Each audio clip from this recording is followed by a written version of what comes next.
Hello, in this video I'm going to show you how to create a WhatsApp backup on Xiaomi Redmi K90.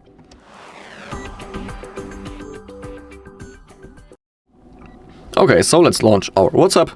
Once we are here, we need to click on those three dots in the top right corner and now open up the settings.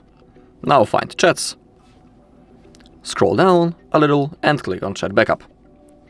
Okay, and now let's begin with Google account. Simply tap on it, and as you can see, in my case, currently this Google account is selected. And on that account, our backup will be saved and stored in the cloud.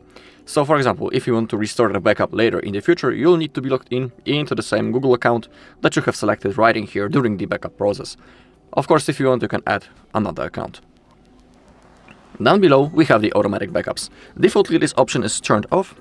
In my case, I put it on the monthly, which means that each month the backup will be automatically made and I don't need to do this manually. That is a pretty convenient option. If you want, you can pick between the modes that are available on that list, for example, weekly. I'll stick to the monthly in my case. Let's also include the videos in our backup, make sure that it's enabled. And on the bottom, we have end-to-end encrypted backup.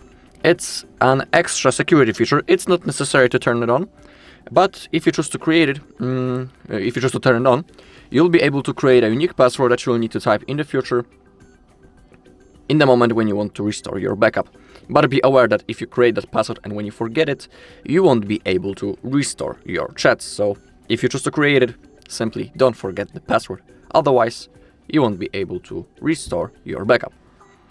Also, make sure that you have some free Google storage space. If you don't have enough, you will have to tap and clear something. And now to create a backup, hit this green button. In my case, it won't take long because I don't have many messages.